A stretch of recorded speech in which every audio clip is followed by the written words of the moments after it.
Sir, Covid की severity किस तरह की होती है और किस स्टेज पर ट्रीटमेंट कैसा दिया जाता है?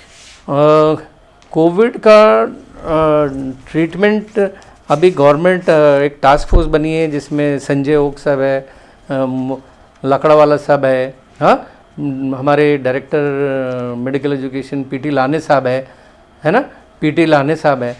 तो इन लोगों ने एक गाइडलाइंस बनाई है और ये गाइडलाइंस बनी है अभी अगस्त महीने में ही बनी है। तो गाइडलाइंस में स्ट्रेट अवे प्रोटोकॉल बनाया हुआ है कि किस पेशेंट्स को क्या ट्रीटमेंट देना है। आज हम भी इसलिए ट्रीटमेंट का एडवाइस कर पा रहे हैं। मैं बेसिक एमबीबीएस डॉक्टर भी करता है, मैं एमबीबीएस करके एमडी किया हूँ और मैंने ट्रेनिंग भी ली है यूके में हीमेटोलॉजी में, इम्यूनोहेमेटोलॉजी में, ब्लड बैंक के अलावा रॉयल विक्टोरिया इन्फर्मरी में था, मैं न्यू कैसल में था यूके में। तो मुझे थोड़ा बहुत क्लिनिकल नॉलेज है क्योंकि हम पैथोलॉजी को कोरिलेट करते थे फिजिशियंस के साथ। तो थोड़ा बहुत पैथोलॉजिस्ट कम फिजिशियन तभी बन गया था मैं 98-99 में। अब भी ट्रेनिंग लेते लेते थोड़ा सा नॉलेज आ रहा है। तो हम सोचते हैं कि इतने डॉक्टर्स भी नहीं हैं अभी, इतने डॉक्टर्स भी नहीं हैं, तो हमने थोड़ा सा अगर गवर्नमेंट को मदद कर दी ट्रीटमेंट देने में या बताने में तो शायद गवर्नमेंट को मदद हो जाएगी। तो ग्रुप स्टेज 1 माइल्ड केसेस कहे जाते हैं, early group A B C. Stage 2 के 2 केसेस रहते हैं, एक में जिसमें ऑक्सीजन कम हो गया है, विदाउट हाइपोक्सिया रहता है, ऑक्सीजन बराबर रहता है लेकिन लंग इन्वॉल्व रहती है, और एक रहती है पल्मोनरी इन्वॉल्वमेंट विथ हाइपोक्सिया, और एक तीसरा होता है सीवियर जिसको तो हॉस्पिटल में रखना पड़ता है और मल्टी ऑर्गन पूरे लिवर किडनी जो मैंने टेस्ट बताए थे सब करना पड़ता है, फेलियर हो जाता है। तो मैं एक एक करके आपको समझाने की कोशिश करता हूँ।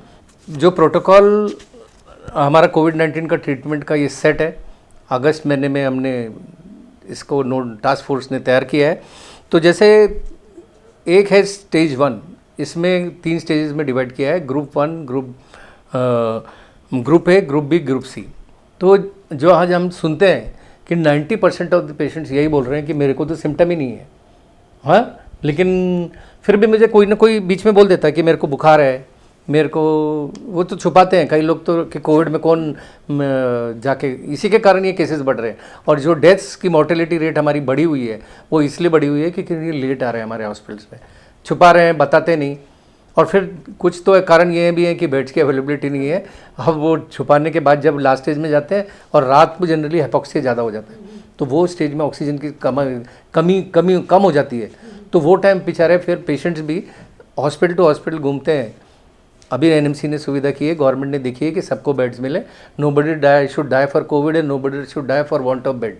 इसलिए आज एनएमसी ने नागपुर के बहुत सारे प्राइवेट हॉस्पिटल्स कोविड बना दिए, जबकि हाईकोर्ट का एक रूलिंग भी आया है कि 80% कोविड, 20% नॉन कोविड एक हॉस्पिटल में रख सकते हैं, लेटेस्ट है। तो फिर से हम इस बात करें, asymptomatic but positive for Covid, हमारी RT-PCR रिपोर्ट पॉजिटिव आई है, रैट टेस्ट पॉजिटिव आई है, रैपिड एंटीजन, हमारे एक्सरे में भी चेंजेस है, लेकिन हम कोविड से संक्रमित है। तो कुछ बेसिक जो मैंने पहले बताया था, CBC, RFT, ब्लड शुगर करा लेना चाहिए। इन पेशेंट्स को गवर्नमेंट ने बोला है कि कोई ज़रूरत नहीं है, असिम्टोमेटिक पेशेंट्स को घर में ही रहना है। अच्छा। अभी तो मैं कल सुन रहा था एक इंटरव्यू कि अमेरिका में अब आधे से ज़्यादा लोग हॉस्पिटल में पेशेंट्स ही नहीं है, इतने केसेस 70 लाख तक केसेस पहुंच गए, लेकिन हॉस्पिटल में पेशेंट्स कम हो गए। डेथ रेट बढ़ी हुई है, जो वेंटिलेटर की ज़रूरत पड़ती है, जिनको ऑक्सीजन वही जा रहे हैं। लेकिन उन लोगों को आइसोलेशन या होम, जैसे हमने डिस्कशन किया, तो इन लोगों को इम्यूनिटी बढ़ाने के लिए कुछ दवाइयाँ देनी बहुत ज़रूरी है।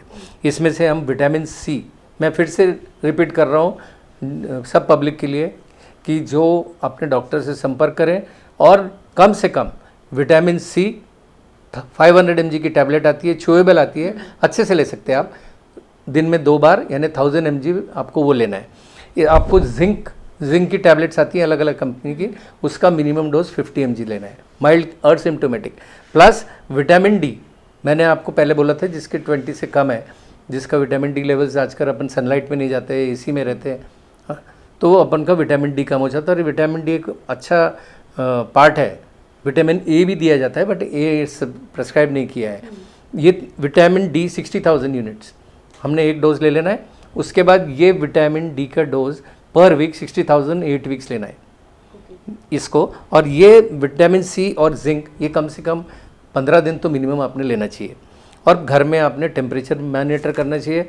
ये आपको पल्स ऑक्सीमीटर बताया, बेसिक ये टेम्परेचर लेता है। नहीं तो आजकल जो घर के बड़े लोग हैं उन्होंने तो गन भी रख ली है, है ना, जिससे दूर से डिस्टेंस से हम आने जाने वाले घर के लोगों का, जैसे घर में भी अभी काम चल रहा है, घर में किसी के अपन we are working, still working, क्योंकि इकोनॉमी का स्लो डाउन हो गया है। तो ऐसे तो नहीं है अब कि हम काम नहीं करेंगे। तो आदमी घर में जो आ रहा है उसको टेम्परेचर जैसे देखते हैं, मैं यही रेफरेंस में बता देता हूँ। तो जो घर में आता है उसका हम टेम्परेचर देखते हैं। उसी तरह वो जो पेशेंट बीमार है उसने अपना थर्मामीटर से टेम्परेचर लेना चाहिए, उसने अपना ऑक्सीजन सेचुरेशन अपने डॉक्टर को बताते रहना चाहिए। अगर किसी भी दिन 94 के ऊपर चला गया, 6 मिनट्स 3 मिनट्स वॉक टेस्ट किए और भर्ती हो जाना चाहिए। दूसरा ग्रुप है ग्रुप बी, जिसमें सिम्टम्स है upper respiratory tract. Basically corona कब चालू हुआ था, बेसिकली ये चालू हुआ था लंग इन्फेक्शन ज़्यादा होते थे, अपर रेस्पिरेटरी ट्रैक इन्फेक्शन। इसलिए किसी ने बोलता सर आजकल मेरे को बहुत खांसी हो रही है, वो फीवर भी नहीं बोलता, खांसी बहुत हो रही है, 3 दिन से खांस रहा हूँ, लेकिन मैंने बेनाड्रिल जो भी एंटी टर्सेसिव ली, कुछ फ़ायदा नहीं हो रहा है। हमारे को अभी सांस लेने में, थोड़ी दूर चल रहा हूँ तो सांस लेने में तकलीफ़ हो रही है, ड्राई कफ आ रहा है, ये बॉडी में दुख रही है बॉडी। और आजकल नया सिम्टम चालू हो गया, डायरिया, लूज मोशन हो रहा है, किसी किसी की स्मेल ही नहीं आ रही है, तो फीवर नहीं है, तो उसका भी अपन ने RT-PCR इमीडिएटली कर। ये डायरिया भी हो रहा है, ये स्टेज में टेस्ट नहीं आ रहा है, तो इमीडिएटली कराना चाहिए। इसमें थोड़े से आपको SpO2 monitoring, ECG monitoring, ECG नहीं भी किए तो भी अगर वो 60 साल के नीचे है तो उतनी डरने की बात नहीं, लेकिन ये प्रोटोकॉल में है। इन लोगों को जो मेडिसिन दी जा रही है सिम्टोमेटिक को, इन लोगों को बेसिकली ऑक्सीजन मॉनिटर करना है। एक फेविपिराविर करके दवाई है ये, जिसकी 200 मिलीग्राम 400 मिलीग्राम की टैबलेट्स आती हैं। ये कोई भी ड्रग, ये एंटीवायरल बोला जाता है, बट ये एक्सपेरिमेंटल ड्रग है अभी, it's not a proven drug. Corona virus का कोई भी प्रूवन ड्रग नहीं है, कोई भी प्रूवन वैक्सीन नहीं है, लेकिन जो एक्सपेरिमेंटल रिसर्चेज हुए हैं उससे ये पता चला है कि ये ड्रग थोड़ा इफेक्टिव है। इसलिए महाराष्ट्र गवर्नमेंट में फेविपिराविर की 200 मिलीग्राम की 9 टैबलेट पहले दिन ट्वाइस डेली लेना है पहले दिन। उसके बाद हमने 4 टैबलेट यानी 800 mg सुबह 800 mg शाम को, ये बाकी 6 दिन देना है। और अगर आपकी तबीयत फिर भी ठीक नहीं लगती है तो ये 14 दिन तक कंटिन्यू कर सकते हैं, लेकिन ये 7 दिन का प्रोटोकॉल है। अच्छा, कई लोगों को बीच में अपने प्रेसिडेंट ट्रंप ने भी काफ़ी क्लोरोक्विन, हाइड्रोक्लोरोक्विन की चर्चा की, तो वो भी, उसका भी प्रोटोकॉल है। अगर आप ये नहीं लेते हैं तो आप हाइड्रोक्सी क्लोरोक्विन 400 मिलीग्राम सुबह शाम लेंगे और उसके बाद 200 मिलीग्राम सुबह 4 दिन और लेंगे, तो ये 5 दिन का प्रोटोकॉल हो गया। मैं फिर से आपको रिपीट करता हूँ, जो सिम्टम्स वाले पेशेंट है लेकिन होम क्वारंटाइन है, क्योंकि ये अपने को ये टॉक में बहुत ज़रूरी है कि लोगों को क्या दवाई मिल रही है। उन लोग हमको आधे से ज़्यादा तो अब खुद ही डॉक्टर बन गए, और कई नॉन मेडिकल लोग जिनके घर में 10-10 15-15 लोग बीमार हो चुके हैं, वो तो अब दूसरों को भी रिकमेंड करने लग गए हैं। तो मैं एज अ डॉक्टर बता रहा हूँ, तो कोई गुनाह नहीं कर रहा हूँ, लोगों को एजुकेट कर रहा हूँ। This is my aim is from bottom of my heart to educate people. आप अपने फिजिशियन से संपर्क करिए। फिर से रिपीट करूँगा, ये पेशेंट को फेविपिराविर देना पड़ेगा या हाइड्रोक्सीक्लोरोक्विन, चॉइस अपनी है। आधे से ज़्यादा 10% भी लोग, बल्कि 95% लोग फेविपिराविर लेते हैं। पहले दिन 9 गोली सुबह 200 मिलीग्राम की, 9 गोली शाम को, बाकी 6 दिन 200 मिलीग्राम की 4 गोलियां फॉर नेक्स्ट 6 डेज। आप अगर हाइड्रोक्लोरोक्विन ले रही हैं तो आपको ECG मॉनिटर करना है। तो ये घर में रहते हुए ये ट्रीटमेंट। इसके अलावा आपको विटामिन C जो मैंने आपको बताया था 1000 मिलीग्राम, वो भी पेशेंट को लेना है। जिंक 50 मिलीग्राम लेना है और विटामिन D लेना है। तो ये फेविपिराविर के साथ 3 मेडिसिन आपको लेनी है। कुछ लोग जिनका आपको बोलूँगा कि जिनको फीवर भी आ गया, उनका कोई बायोकेमिस्ट्री के मार्कर्स RT-PCR तो पॉजिटिव है, लेकिन D डायमर बढ़ा हुआ है, किसी का CRP बढ़ा हुआ है, तो उसको एंटीबायोटिक्स लेना ज़रूरी है। तो एंटीबायोटिक्स का भी एक प्रोटोकॉल है। ये एंटीबायोटिक्स पहले तो हम लोग आज सुनते होंगे कि एजिथ्रोमाइसिन लेते थे 500 mg, तो हम अभी भी किसी को प्रिस्क्राइब कर रहे हैं एजिथ्रोमाइसिन 500 mg 5 दिन के लिए, ठीक है। किसी को जिसको हाइड्रोक्लोरोक्विन के साथ एजी देते थे, उनको कुछ QTC प्रोलॉन्ग होता था ECG में, तो हम हाइड्रोक्लोरोक्विन नहीं देके एजी देते थे। एजी से अपर रेस्पिरेटरी ट्रैक्ट ज़्यादा क्लियर होता है, उसके अलावा गर्म पानी के कुल्ले करना चाहिए। ये एक पोविडॉन करके ये आता है जो डेंटल वाले यूज़ करते हैं, कुल्ला कराते हैं ना, क्योंकि डेंटल से सबसे ज़्यादा इन्फेक्शन होता है, तो हम लोग एक इसको गर्म पानी में डाल के थोड़ा सा कुल्ले भी करें तो आपको फ़ायदा होगा। अब एंटीबायोटिक्स के 2-3 प्रकार के एंटीबायोटिक चल रहे हैं। अभी मैंने बोला एरिथ्रोमाइसिन, एक आता है सेफ्टम 625 mg की, वो गोली दिन में 3 बार लेनी पड़ती है, या cefixime 200 mg BD। Antibiotic policy हर डॉक्टर टू डॉक्टर वेरी होती है, ठीक है। पानी बहुत ज़्यादा पीना चाहिए आपने, और अगर आपको फीवर है तो बुखार के लिए 650 mg डोलो लीजिए। बॉम्बे के KEM हॉस्पिटल्स ने स्टडी की है तो उन्होंने देखा है कि पैरासीटामोल से इंडोमेथाजिन ज़्यादा काम करती है। तो अगर कोई पेशेंट्स को ये सब घर में रहते रहते सिम्टम आ गए, जैसे कि उसको ब्रीदिंग हो रही है ज़्यादा, या पेन होने लगा, उसकी यूरिन आउटपुट कम हो गई, या शुगर बढ़ गई, या वो घर रहते रहते डायबिटिक पेशेंट ने अपनी शुगर टेस्ट करी और पता चला 30 मिलीग्राम 35 चक्कर आ रहा, तो कोविड के कारण चक्कर नहीं हो रहा है, उसको शुगर के कारण हो रहा है। तो ये सब एजेड आदमी में जो भी 50-60 साल के बीच में डायबिटिक है, तो इन लोगों ने ये सब चीज़ें मॉनिटर करनी चाहिए। अब ये हो गया ग्रुप बी, उसके बाद आ गया हमारा ग्रुप सी। ये ग्रुप सी सबसे बड़ा खतरा का, अभी तक तो हमने घर में कर लिया, लेकिन जो ग्रुप सी के केसेस है, ग्रुप सी के केसेस कौन से केसेस को हम ग्रुप सी में डालें? माइल्ड बोलते हैं, लेकिन इनको घर में रहना नहीं रहा तो अच्छा है। ग्रुप सी में आपके केसेस है, उसको कोमॉर्बिड केसेस बोलते हैं। हम आगे थोड़ी देर से फिर से डिस्कस करेंगे कोमॉर्बिडिटी किसको बोलते हैं।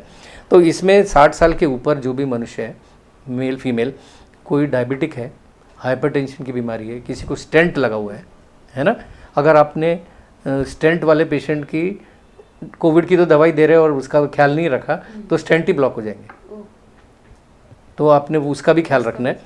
इम्यूनो कॉम्प्रोमाइज्ड है, यानी इम्यूनो कॉम्प्रोमाइज, किसी को HIV हुआ है, किसी को TB भी हो गया है पुराना, जिसकी बॉडी की रेजिस्टेंस कम है, इम्यूनिटी नहीं है, या किसी का किडनी ट्रांसप्लांट हुआ है, और ये कोई ओबीज भी है। ओबिसिटी 60 साल के नीचे वाले की भी 100 किलो के लोग हो गए अभी, ये जंक फूड खा रहे हैं और ओबीज हो रहे हैं, तो ये भी इम्यूनो कॉम्प्रोमाइज। और इनको भी अभी कोरोना के टाइम बोलते बोलते बता देता हूँ, मेरा भी वेट ज़्यादा था, मैंने कोरोना में घर में रहते रहते समय का यूटिलाइज़ किया, 8 किलो वजन मैंने भी कम कर लिया, क्योंकि मैंने भी ये डर गया था कि ओबीज को जल्दी पकड़ लेती है।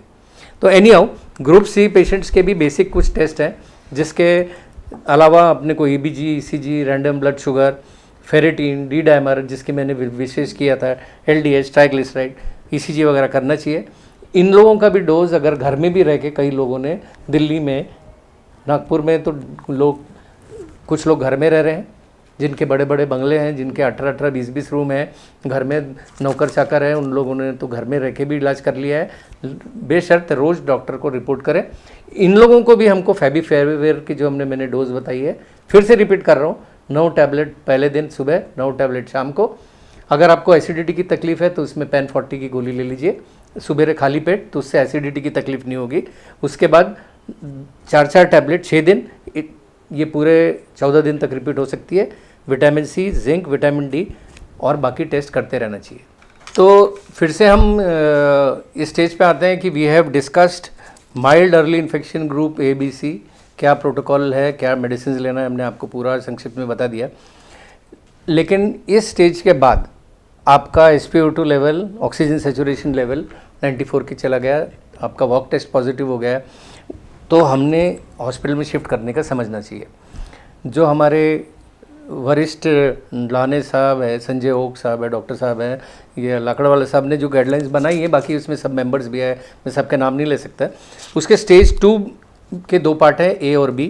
एक है moderate pulmonary involvement without hypoxia, जिसको ग्रुप D बोलते हैं। एक है मॉडरेट पल्मोनरी इन्वॉल्वमेंट, यानी लंग, लेकिन उसका ऑक्सीजन सेचुरेशन कम हो गया है, वो ग्रुप E। और एक है लास्ट स्टेज 3, जिसमें सीवियर डिजीज़ हो गई, जिसमें अभी जो मोर्टेलिटी जो बढ़ रही है, और जो लोग आ रहे हैं अपने पास लेट, वो ग्रुप लेट में आ रहे हैं क्योंकि वो अपने आप को बता नहीं रहे, और उन्हीं की गलतियों के कारण आज हमारा मोर्टेलिटी रेट बढ़ गया है। जबकि आज नागपुर में रिकवरी रेट 74.5% पे आ चुका है। तो ये जो ट्रीटमेंट का प्रोटोकॉल है, गवर्नमेंट ऑफ महाराष्ट्र ने डिसाइड किया है। अब उसमें हॉस्पिटलाइज स्टेज में होने के बाद भी कई लोग बोल रहे हैं, मुझे फ़ोन करते हैं, सर क्या दवाई चल रही, पूछ के तो बताओ। क्योंकि मेरा पेशेंट बाद में मेरे पास ही आने वाला है और डिस्चार्ज होने के बाद उसको मालूम होना चाहिए। तो कई बार मैं उनको बताता हूँ कि हॉस्पिटल में अभी जो ड्रग्स यूज़ हो रहे हैं वो ट्रायल ड्रग्स ही यूज़ हो रहे हैं। रेमडेसिविर करके एक ड्रग यूज़ हो रहा है, जो रेमडेसिविर एक एंटीवायरल ड्रग एक्सपेरिमेंटल स्टेज में है, FDA अप्रूव्ड है बट एक्सपेरिमेंटल है, बट प्रूवन नहीं है। जब बहुत सारे केसेस ठीक हो जाएंगे और इससे फ़ायदा होने लगेगा, एंड काफ़ी लोगों को, नागपुर में तो रेमडेसिविर, बॉम्बे में यही यूज़ हो रहा है। इसका है 200 मिलीग्राम OD डे 1 में देते हैं और उसके बाद यानी 100 mg की IV इन्फ्यूजन देते हैं, उसके बाद 100 mg वंस डेली 5 दिन देते हैं। उसके बाद अगर 88% से कम है तो इसके साथ हम ऑक्सीजन की कमी हो रही है तो मेथिलप्रेडनिसोलोन यूज़ करते हैं इंजेक्टेबल। वो मेथिलप्रेडनिसोलोन का डोज है 0.5 to 1 मिलीग्राम पर kg body weight, 40 milligram twice daily, ऐसे 5 दिन देते हैं। बाद में उसको ओरल ले जाके हम टेपरिंग डोज में कर देते हैं। ये 2 ड्रग अभी बहुत यूज़ में आ रही हैं और एंटीबायोटिक्स यूज़ होती है। एक पॉलिसी के हिसाब से सिफेट्रॉक्सिन 1 ग्राम IV दे रहे हैं। काफ़ी और भी ड्रग्स एक्सपेरिमेंटल स्टेज पे हैं, जैसे इटोलिजुलाम करके है, थोड़ा प्रोनाउंसिएशन बहुत डिफ़िकल्ट है। तो और एडवांस स्टेज में हमने सुना है कि हम नागपुर में कुछ ड्रग्स अवेलेबल नहीं हो रही है, जो सीवियर है, पेशेंट मेरा सीवियर है, बाहर से ला रहे हैं। कई लोग, इवन डॉक्टर्स को ज़रूरत थी तो उनको बाहर से लानी पड़ी। वो उसका नाम है टॉसिलिजुमाब, उसकी 400 मिलीग्राम का डोज़ है, मैक्सिमम 2 डोज देने से। ये जब रेमडेसिविर से फ़ायदा नहीं हो रहा तब ये डोज दी जा रही है। Appropriate antibiotics as per antibiotic policy, oxygen therapy as per NIV, non invasive in ventilator. But देखा गया है कि काफ़ी 2% से भी कम लोगों को वेंटिलेटर की ज़रूरत पड़ती है। तो काफ़ी इंजेक्टेबल फॉर्म से ही लोग ठीक हो रहे हैं। कई लोग इंटरफेरॉन ये भी यूज़ कर रहे हैं, अल्फ़ा बीटा 8 मिलियन के डोज में, और कई लोगों को पोजीशनिंग से भी फ़ायदा हो रहा है। घर में भी आप ये ट्राई कर सकते हैं कि ये प्रोटोकॉल है, आप 1 घंटा लेफ़्ट साइड सोइए, एक साइड राइट साइड सोइए, फिर उठ के बैठिए, फिर पेट के बल सोइए। इससे ज़्यादा ऑक्सीजनेशन लंग्स को प्रोवाइड होती है। तो ट्रीटमेंट प्रोटोकॉल भाई हॉस्पिटल का प्रोटोकॉल हॉस्पिटल वाले करेंगे। एक आखिरी में एक और चीज़ बोल दूंगा कि एक ड्रग जो घर के रहने वालों के लिए भी यूज़ में आ रही है, जो घर के लोग में भी यूज़ हो रही है, उसका नाम है इवरमेक्टिन। ये बॉम्बे में भी यूज़ हो रही है। ये FDA अप्रूव्ड नहीं है, ये हमारे महाराष्ट्र गवर्नमेंट के प्रोटोकॉल में आज नहीं है, बट उसकी डोज कोई 12 mg ले रहा है रात को। बॉम्बे के प्रोटोकॉल, KEM के प्रोटोकॉल में, या एक और कहीं का प्रोटोकॉल, एक बहुत मशहूर डॉक्टर शशांक जोशी है, नाम भी लेता हूँ, एंडोक्राइनोलॉजिस्ट है, तो उन लोगों के प्रोटोकॉल में भी, और I am not sure, but Bombay में ये इवरमेक्टिन यूज़ हो रही है। वो महाराष्ट्र गवर्नमेंट, वो उसका डोज 12 mg BD। और कई लोग ऐसा भी बोल रहे हैं कि ये इवरमेक्टिन के प्रोटोकॉल, 3 लोगों का ऑस्ट्रेलिया में ये ट्रायल हुआ था कि इवरमेक्टिन, जिंक और उसके साथ एंटीबायोटिक का कॉम्बिनेशन डॉक्सीसाइक्लिन 100 mg 2 बार दिन में 5 दिन दीजिए। तो इस लेने से लोगों को फ़ायदा हो रहा है। कई लोग तो कोरोना से प्रिवेंटिव में भी इवरमेक्टिन ले रहे हैं। और फाइनली और एक और लास्ट में ट्रीटमेंट के विषय में मैं बोलते बोलते आपको इसका एंड करूंगा, क्योंकि ये इवरमेक्टिन जो चीज़ें हैं ये बांग्लादेश, पेरू इधर भी यूज़ की जा रही है, और बेसिकली D-डाइमर का वो देख रहे हैं। यूपी गवर्नमेंट ने, मैं फिर से बता दूं, यूपी गवर्नमेंट ने जैसी फेविपिराविर अपने महाराष्ट्र गवर्नमेंट में की है, वो यूपी गवर्नमेंट में इवरमेक्टिन अपने ट्रीटमेंट प्रोटोकॉल में डाल दिया है। तो ivermectin is a wonderful drug. Protocol में नहीं भी रहने के बाद भी इवरमेक्टिन महाराष्ट्र में यूज़ की जा रही है। नागपुर में हमने भी यूज़ किया है और काफ़ी लोगों को उससे फ़ायदा हुआ है। जब हमने स्टेज C की बात की, 60 अबाव जो लोगों की बात की, तो हम देखते हैं आमतौर पर कि वो हार्ट पेशेंट्स होते हैं, तो उनमें जो है प्रॉब्लम्स के जो बढ़ने की ज़्यादा गुंजाइश बढ़ जाती है। ऐसे में अगर हार्ट का कोई पेशेंट रहा तो क्या कोरोना केस में क्या उसे हार्ट अटैक भी आ सकता है? तो किस तरह की सावधानियाँ रखनी चाहिए? देखिए 60+ का हम इसलिए बोलते हैं कि आप घर में रहिए, क्योंकि इतना स्ट्रेस है, वर्क स्टाइल इतनी है, ओबेसिटी हो जाती है, एक्सरसाइज नहीं कर रहे हैं हिंदुस्तान में ज़्यादा, वो तो इनके साथ हार्ट के भी प्रॉब्लम्स जुड़े हुए हैं। हमने देखा है कि कई लोगों की बाईपास 40 साल में ही हो जाती है, किसी की 50 साल 55 साल में एंजियोप्लास्टी हो चुकी है। तो इन लोगों ने घर में अपनी एंजियोप्लास्टी के लिए जो दवाई दे रही है, जो कार्डियक के लिए जो ट्रीटमेंट दे रहा है, वो कंटिन्यू करना चाहिए। इन लोगों ने अपना कंटिन्यू करना चाहिए। और इन लोगों को भी ऐसा देखा गया है कि 2 टाइप के लोगों को, इनको भी हार्ट अटैक आ रहा है, बट इनके इसमें कोई कोलेस्ट्रॉल बढ़ा हुआ नहीं है। इसको बोलते हैं टाइप 2 मायोकार्डियल इन्फेक्शन। ये सब इसलिए हो रहा है, इसमें अंडरलाइंग कोरोनरी डिजीज़ नहीं है, लेकिन वो चेस्ट पेन कंप्लेंट करता है। तो इसमें हम क्या करते हैं, ईसीजी देखते हैं, इसमें एसटी एलिवेशन देखते हैं, कार्डियक एंजाइम जो आप पूछ रहे थे, ट्रोपोनिन हम देखते हैं, सीपीकेएम भी देखते हैं।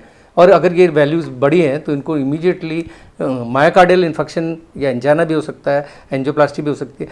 बट अगर पेशेंट्स, ये तो मायोकार्डियल वाला पेशेंट है, तो इन लोगों का, हम लोगों को ये पेशेंट्स के ध्यान, ये ज़्यादा ध्यान देना पड़ता है जब कई घर में भी रह चुके हैं और जो हॉस्पिटल में रहते हैं, कि इनको ना थोड़ा कंपेंशनेट ग्राउंड पे इनकी बातें सुननी पड़ती है। अगर हम अच्छा डॉक्टर इसको बोलते हैं, थोड़ा बात पेशेंट की सुने, के मन हल्का कर ले, तो काउंसलिंग और साइकेट्रिक काउंसलिंग का बहुत जरूरी, और एजेड पेशेंट के साथ ज्यादा ये बातें होती हैं। तो दवाइयों के बारे में तो मैं नहीं बोलूँगा, मायोकार्डाइटिस और ये सब चीज़ें होने लगी है, एलवी डिसफंक्शन और हार्ट अटैक भी कोविड के पेशेंट्स में आने लगे हैं।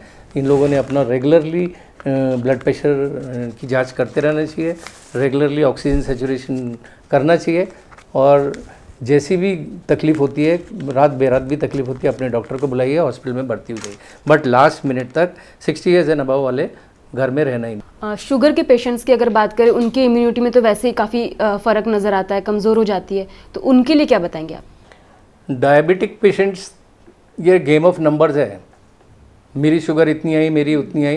कई डायबिटिक्स अपने आप ही ट्रेन हो गए हैं, कितनी ओरल एंटी डायबिटिक ले रहे हैं, कितनी इंसुलिन लेना है, उन लोगों को सब कुछ आता है। लेकिन गवर्नमेंट गाइडलाइंस में ऐसा है कि एक टारगेट ब्लड ग्लूकोज लेवल है, कि उसने अपना हर में दिन में 2 बार ब्लड ग्लूकोज देखना चाहिए, कि फास्टिंग ब्लड ग्लूकोज की लेवल 120 से 140 तक रहना चाहिए।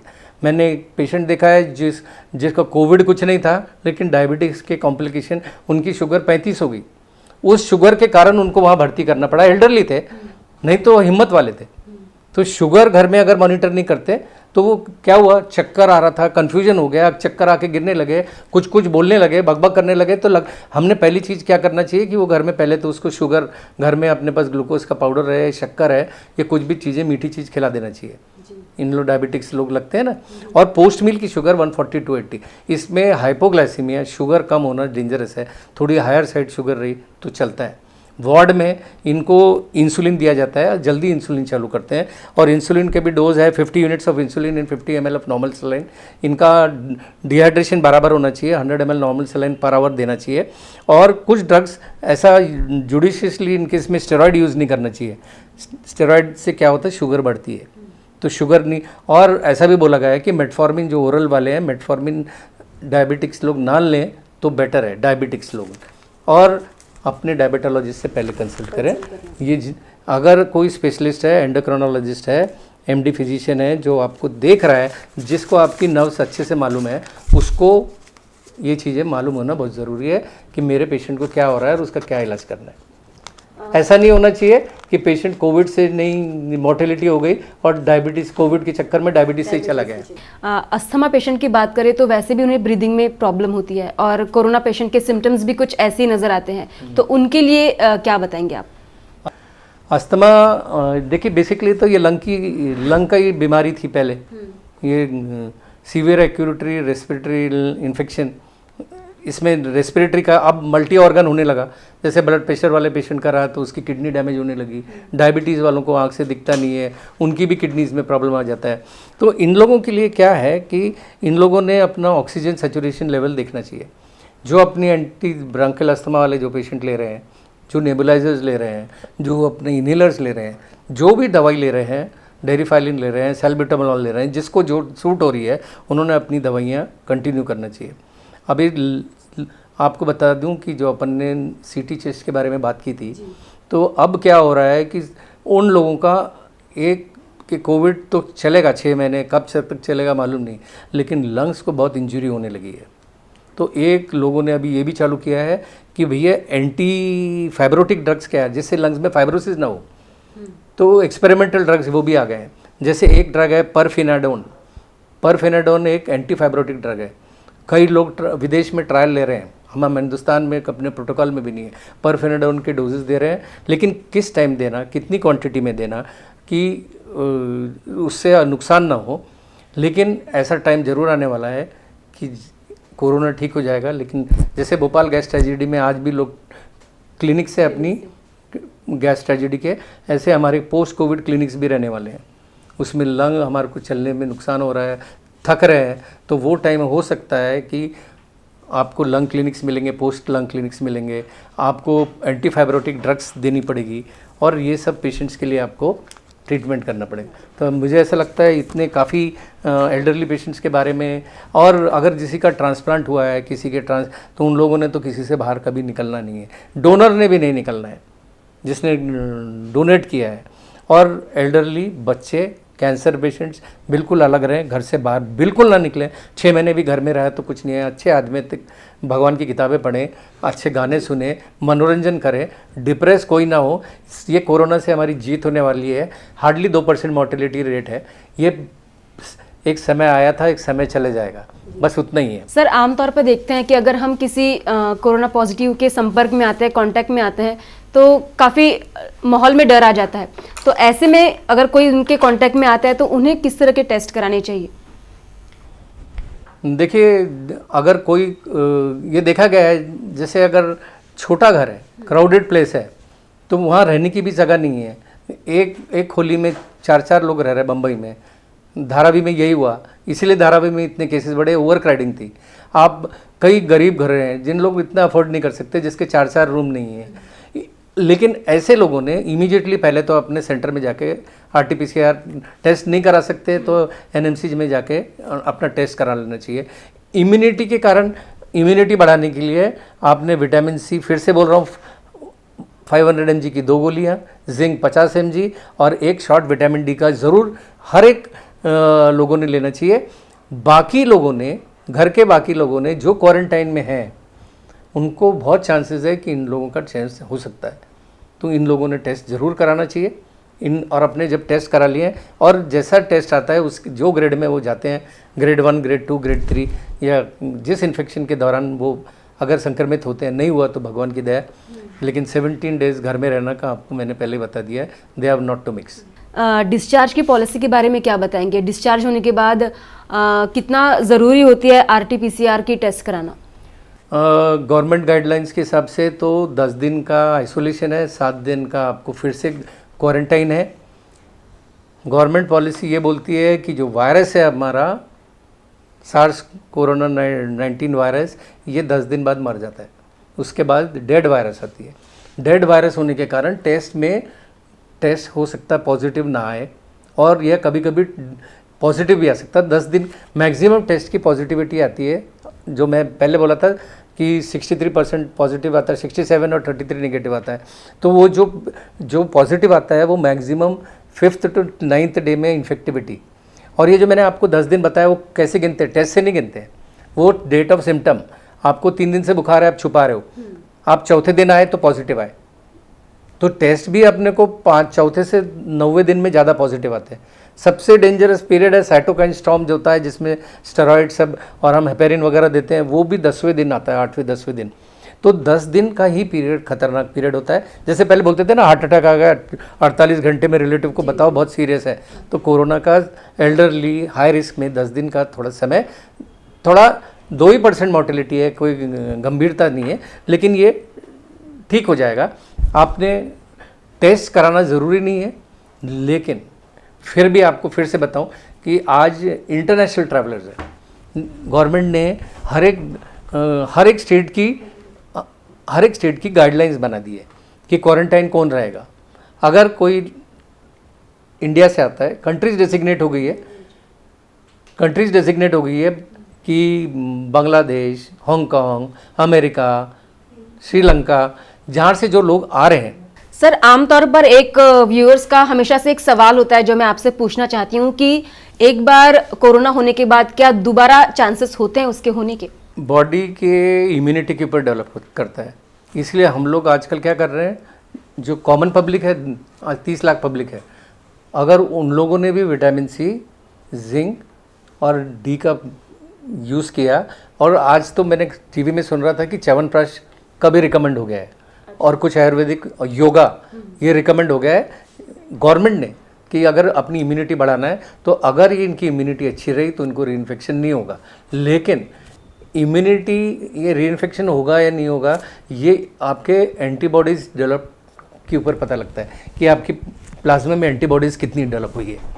तो मैं अब इस कंटिन्यूएशन में बता देता हूँ कि एक टेस्ट ये भी होता है प्लाज्मा एंटीबॉडी, यानी अपन ये ब्लड से लिया जाता है, जैसे antigen test throat swab nasal swab से लेते हैं, ये ब्लड से लेते हैं। इसमें हम दो टाइप के एंटीबॉडीज़ देखते हैं, आईजीजी और आईजीएम। तो आईजीएम जो एंटीबॉडीज़ रहती है वो कंबाइंड टेस्ट होता है, तो आईजीजी आईजीएम की किट्स आती हैं, लेकिन आईजीएम पहले एंटीबॉडी आती है, बाद में आईजीजी आती है। तो स्पेसिफिक टेस्ट होता है आईजीजी का कराना। तो आईजीजी टेस्ट का अगर हमने टेस्ट कराया, तो जैसे मैंने एक पेशेंट का कराया था, तो जिसकी वैल्यूज़ लेस देन 12 है, तो इसका मतलब है उसके बॉडी में इम्यूनिटी डेवलप नहीं हुई है। एंटीबॉडीज़ की वैल्यूज़ बता रहा हूँ मैं, यानी indicates absence of SARS COVID antibody. अगर 12 से 15 के इसमें है तो आपको 1 से 2 वीक के बाद आपको फिर से ये टेस्ट रिपीट करना पड़ेगा। और अगर आपकी 15 से ज़्यादा है तो it indicates presence of SARS COVID antibody. तो जिसके अंदर एंटीबॉडी, आज मैंने एक सज्जन का ये फिर से टेस्ट किया था जिनका 15 आया था 44, उनका 10 दिन बाद 44 से 265 हो गया। लेकिन अगर आपके इसमें, और कई लोग थे जो कोरोना पॉजिटिव हो गए लेकिन उनके इसमें 0.6 ही आया है, तो उसके मतलब क्या है कि वायरस से उनके बॉडी में इम्यूनिटी नहीं डेवलप हुई, यानी एंटीबॉडीज़ जो वायरस था उसने लड़ते टाइम वॉरियर्स तैयार नहीं किया, अंदर एंटीबॉडीज़ डेवलप नहीं की, तो ऐसे लोगों को रीइन्फेक्शन होने के चांसेस है। तो इन लोगों ने अगर सोचे कि हमको एक बार मेरे सार्स वायरस कोविड-19 पॉजिटिव हो गया हूँ फिर से नहीं होगा, ऐसा नहीं है। मेरे पास इंसिडेंस है जो लोग फिर से हो गए। अच्छा, एंटीबॉडी टेस्टिंग के अगर आईजीजी करते हैं तो इससे ये कंफर्म होता है कि आप पॉजिटिव हो गए हो, लेकिन ये नहीं समझते कि आप इम्यूनिटी से डेवलप हो गए हो, जो आप क्वेश्चन पूछ रहे थे ना। इसलिए इम्यूनिटी लेवल्स एक पर्टिकुलर लेवल, और इसकी इम्यूनिटी 4 महीने ही रहती है। इस पीरियड में मैं आपको बहुत सही समय पे आपने ये प्रश्न पूछा, मैं आपको ये बताना चाहूँगा कि जिस आदमी के अंदर एंटीबॉडीज़ की संख्या 640 एंड अबव, उसको बोलते हैं 6 RBD IgG antibodies more than 640, तो ऐसे लोग कन्वलेसेंट प्लाज्मा थेरेपी दे सकते हैं, कोविड वॉरियर हो गए। ये इन्होंने बीमारी को जीत भी ली, और अब इनके जो एंटीबॉडीज़ आई है, ये एंटीबॉडीज़ हम निकालते हैं प्लाज्मा फेरेसिस करके, रेड ब्लड सेल वापस डालते हैं, WC प्लाज्मा से भी एंटीबॉडीज़ निकालते हैं, उसको टाइटर सेग्रीगेट करते हैं, और ये एंटीबॉडीज़ हम सीरियस पेशेंट्स को देते हैं। तो ये जिसके टाइटर 640 है, तो अभी मैं आपको एक और आंकड़ा देता हूँ कि ये जो कन्वलेसेंस प्लाज्मा थेरेपी ये आज की नहीं है। स्वाइन फ्लू हुआ था, स्पेनिश फ्लू हुआ था 19 तब यूज़ होता था, अब मीजल्स के मम्स के पेशेंट में, अब हम ये एक्सपेरिमेंटल स्टेज पे हैं। अभी नागपुर में डॉक्टर मित्रा है, डॉक्टर फैज़ल है, प्रोफेसर नोडल ऑफिसर है, और डॉक्टर सुशांत मिश्रा में डॉक्टर दीप्ति चांद है, ये सब लोग मिलके एक ट्रायल ले रहे हैं जिसमें 21 मेडिकल कॉलेज, उसको बोलते हैं प्लेटिना, प्रोजेक्ट प्लेटिना, जो आपको, तो इसमें ना 21 मेडिकल कॉलेजेस से प्लाज्मा जमा कर रहा है, और इसकी 472 सीवियर पेशेंट्स में जो हो रहा है, तो इसके जैसे रिपोर्ट्स आएगी तो इसकी यूटिलिटी हमको समझ में आएगी कि ये कितने काम की चीज़ है ना। अब ये जो प्लाज्मा थेरेपी कब देनी चाहिए, ये प्लाज्मा थेरेपी आपने अर्ली स्टेज में देना चाहिए। एक बार वायरस 10 दिन के बाद ख़त्म हो गया तो ये एंटीबॉडीज़ कुछ काम ही नहीं आएंगी। तो ये जो भी ट्रीटमेंट है, मैक्सिमम जो हॉस्पिटलाइज पेशेंट होते हैं इनको 10 दिन में मैक्सिमम फ़ायदा होता है, क्योंकि उसके बाद एंटीबॉडी यानी ये हो जाती है, तो इसको एक पर्टिकुलर डोज में देना पड़ता है। लेकिन प्लाज्मा थेरेपी भी आसान काम नहीं है। आज हमने जीएमसी का स्टैटिस्टिक्स है मेरे पास, जीएमसी और मेडिकल कॉलेज में डॉक्टर पराते हैं, जो इंचार्ज है, नोडल ऑफिसर है संजय पराते, वैसे आईजीएमसी में भी है, ब्लड बैंक में डॉक्टर कोवे देख रहे हैं, उसके अंडर में ब्लड बैंक है। तो हमने ये देखा कि इतने सारे लोग कोविड पॉजिटिव हो गए, इतने सारे रिकवर हो गए बोल के आ रहा है ना, कि उसमें से 16 लोगों ने ही डोनेट किया है। सिर्फ 16 लोगों ने, और 16 लोगों से 2 बार, यानी ये हम हर 15 दिन में दे सकते प्लाज्मा। 32 लोगों को ये पेशेंट्स को मिला है, 32 में से 29 लोगों को मिला है, सिर्फ 2 यूनिट बचे थे। ये 10 तारीख की पेपर की रिपोर्ट है, मैंने डॉक्टर पराते से कंफर्म किया। उसी प्रकार आईजीएमसी में सिर्फ 15 यूनिट्स जमा हुए, यानी, और सिर्फ मुझे लगता है 7 लोगों ने डोनेट किए, जिसमें से 12 अवेलेबल थे, 3 लोगों को।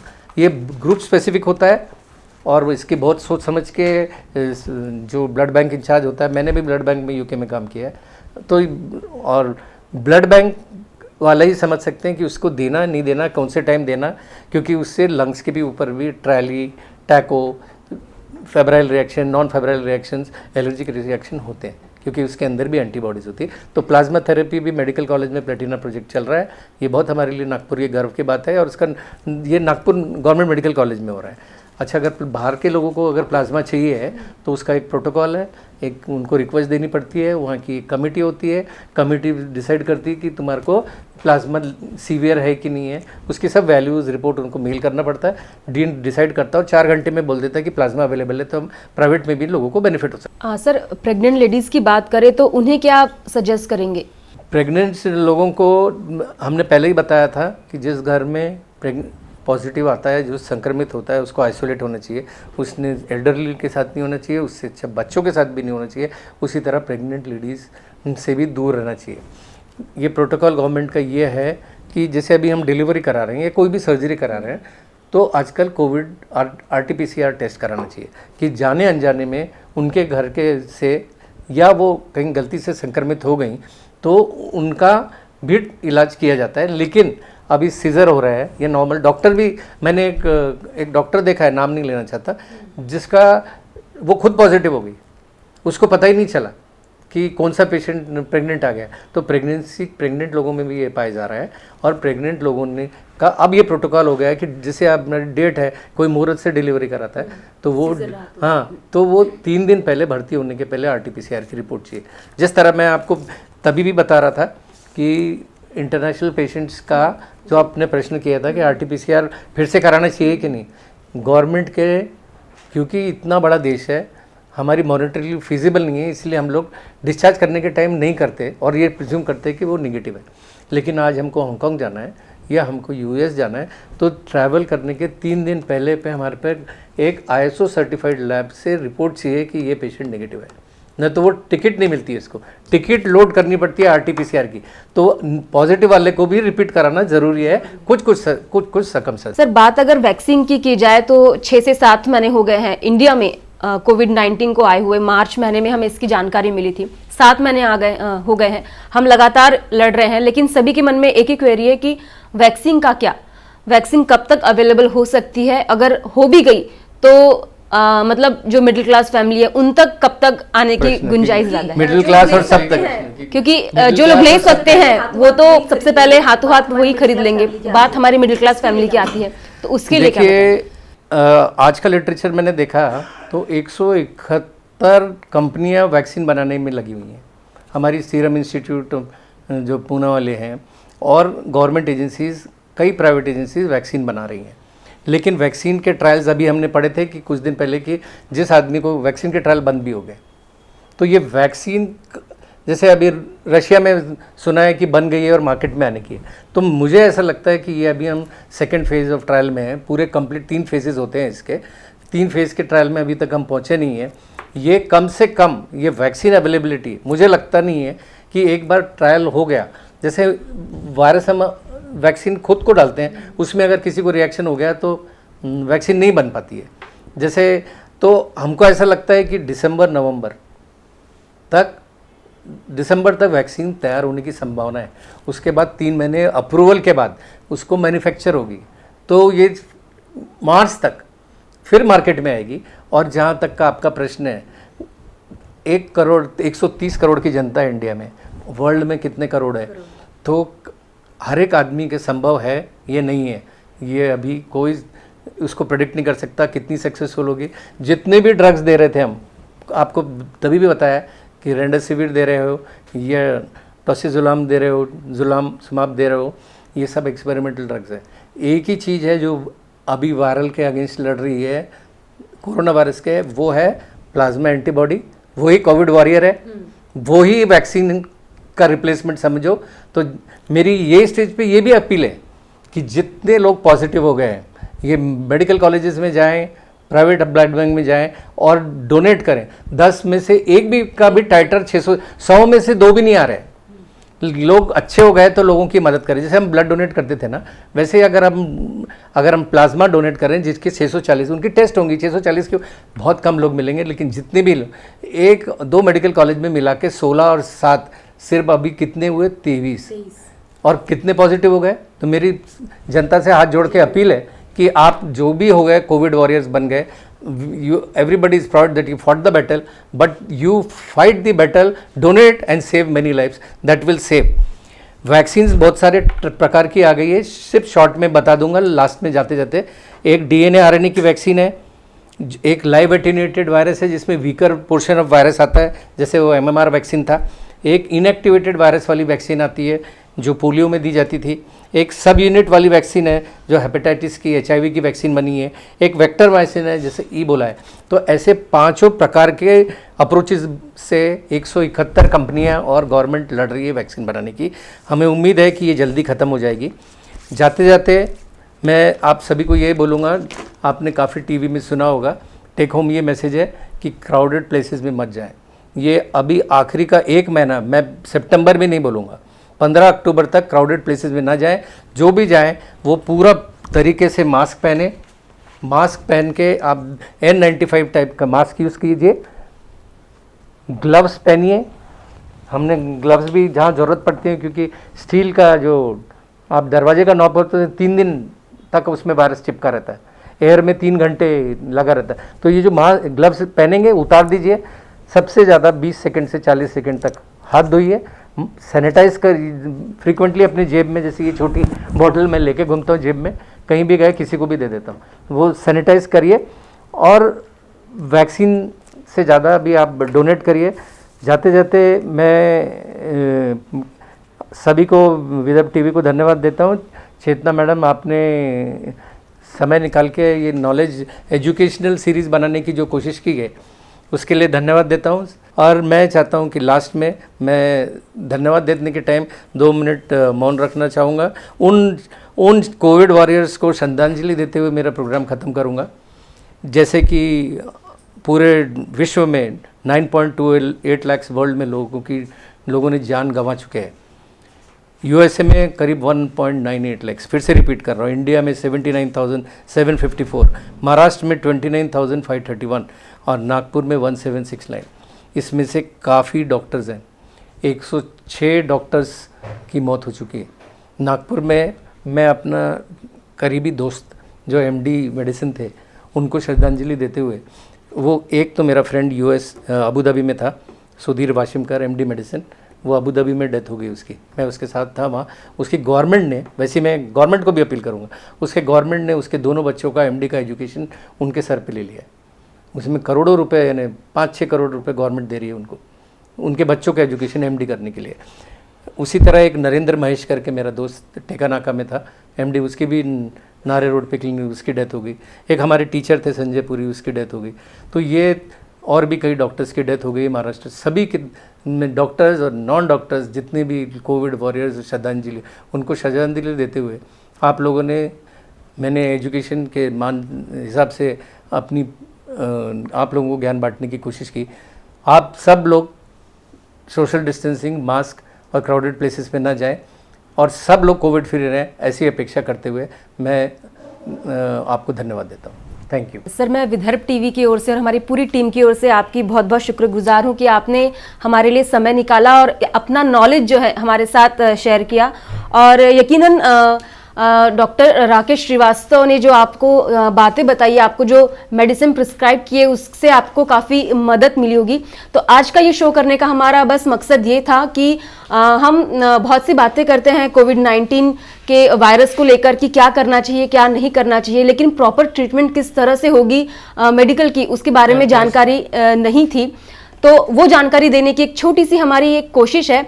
और जाते जाते आप सभी से अपील करना चाहूँगी, जैसे कि डॉक्टर श्रीवास्तव ने भी कहा कि प्लाज्मा डोनेट ज़रूर करें। इतनी भारी संख्या में लोग पॉजिटिव होकर बाहर निकल रहे हैं, ऐसे में उनकी भी जिम्मेदारी बनती है कि वो अपनी तरफ से कुछ एक छोटी सी कोशिश करें। विदर्भ टीवी की ओर से आपसे बस यही अपील करना चाहूँगी। नमस्कार।